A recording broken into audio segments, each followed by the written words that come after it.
warahmatullahi wabarakatuh. Alhamdulillahirabbil alamin. Wassalatu wassalam asyrafil mursalin Sayyidina Muhammadin wa ala alihi washabihi ajmain amma ba'du. Apa kabar sahabat?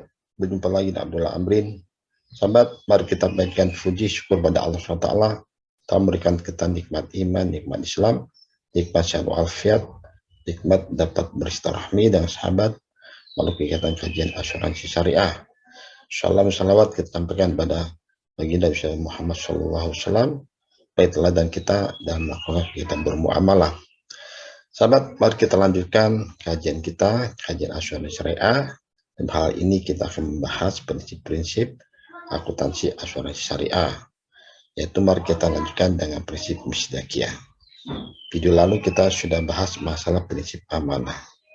Apa itu prinsip misdaqiyah, sahabat? Yuk kita buka. Ternyata kita menggunakan referensi buku bisnis ekonomi asuransi dan keuangan syariah. Alhamdulillah, insya Allah buku ini akan mengupas tuntas tentang akuntansi asuransi syariah dan keuangan syariah, sahabat. Ya, mari sahabat kita besarkan gambarnya, slide-nya. Oke. Prinsip misdaqiyah atau sesuai dengan RITA dalam menyusun laporan keuangan akuntansi asuransi syariah. Misdaqiyah secara umum ialah menyiapkan hitungan akhir suatu neraca keuangan. Ya, berarti laporan keuangan para sahabat ya.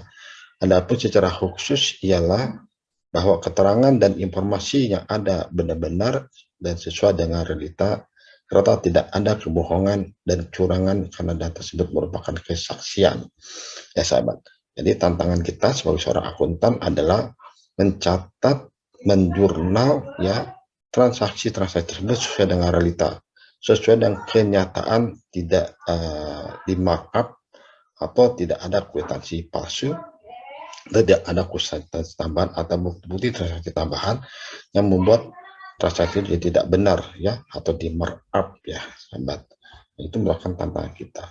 Jadi harus berani mencatat semua transaksi sesuai dengan kenyataan, sesuai realita, sahabat. Kemudian firman Allah dan surat At-Taubah ayat 119, hai orang beriman, bertakwa kepada Allah dan hendaklah bersama orang-orang yang benar. Sahabat, mungkin kalau sahabat ada di lingkungan orang tidak benar ya, ada teman kita orang benar, maka kita hindari sahabat ya. Kita hindari ajakan-ajakan untuk membuat catatan dengan cara di markup ya. Kita hindari ya mencatat catatan dan membuat kwitansi palsu atau bukti transaksi palsu yang dibuat untuk menentukan salah satu pihak atau orang pihak tertentu ya. Maka sebenarnya hadis Nabi mengatakan, maka kita carilah teman-teman kita, teman-teman yang bagus, teman-teman yang baik ya, teman-teman mendukung kita. Itu sahabat, jangan cari teman-teman yang tidak sesuai dengan keinginan kita atau tidak sesuai dengan akhlak atau kita sahabat. Ya maka cari berteman dengan teman-teman yang benar gitu. Dan saya mengatakan jika kita berteman dengan tukang obat wangi, kita maka ikut wangi. Tapi kalau kita berteman dengan orang pandai besi, maka kita akan kena percikan besi. Maka pilih teman yang lebih bagus. Dan sahabat, Allah mengatakan memperingati juga dalam firman-Nya di surat Al-Furqan ayat 72. Dan orang-orang yang tidak memberikan persaksian palsu, dan apabila mereka bertemu dengan orang-orang yang mengerjakan perbuatan yang tidak berfaedah, mereka lalui saja dengan menjaga kehormatan mereka.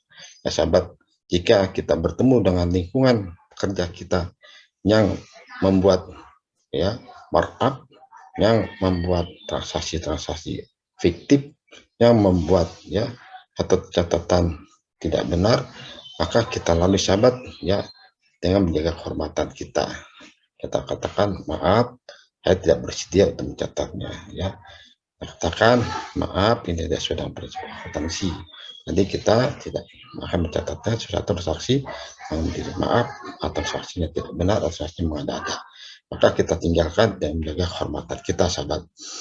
Di antara hadis Rasulullah yang menerangkan tentang kejujuran dan bermuamalah ialah jual beli itu dengan khiyar selagi keduanya penjual dan pembeli belum berpisah. Maka jika keduanya jujur dan benar, mereka akan diberkati dan hal jual beli.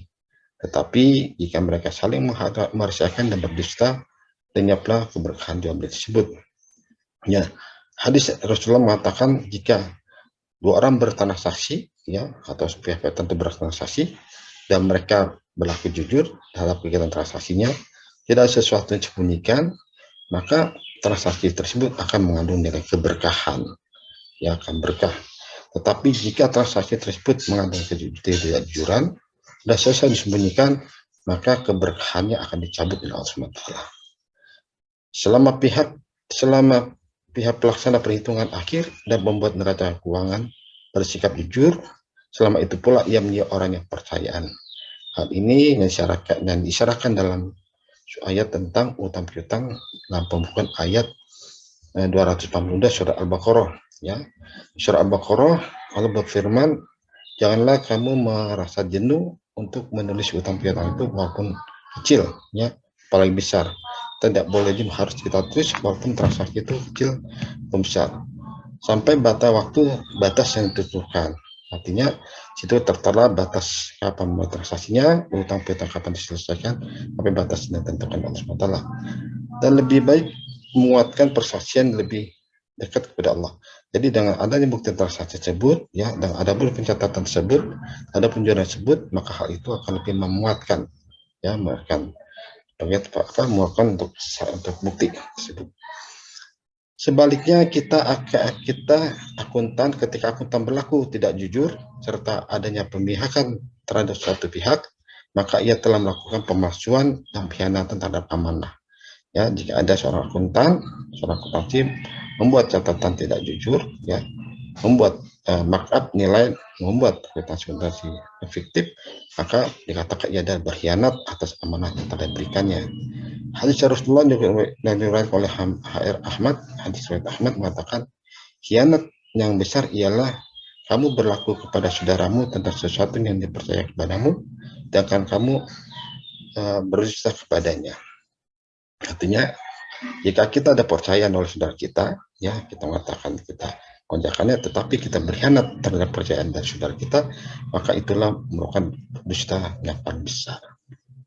Ini sahabat, kita hindari, ya, perbuatan dusta, perbuatan pencatatan tidak sesuai dengan realita, ya, mencatat markup, membuat transaksi fiktif, ya, karena kita telah percaya sebagai akuntansi untuk mencatat hal-hal sesuai realita, sesuai kenyataan, ya, bersedia, maka kita lakukan penjualan, pencatatan, ya, postingan beberapa keuangan sesuai dengan realita, sesuai dengan kenyataan, maka kita tetap mendapat kepercayaan amanah.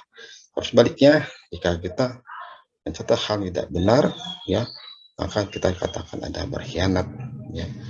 Khianat yang besar adalah kepercayaan yang dipercayakan oleh teman kepada kita, kepercayaan yang dipercayakan pada pihak tertentu pada kita, tapi kalau kita khianati, ya, dan hanya membuat keuangan tidak benar, maka itulah dusta khianat yang paling besar.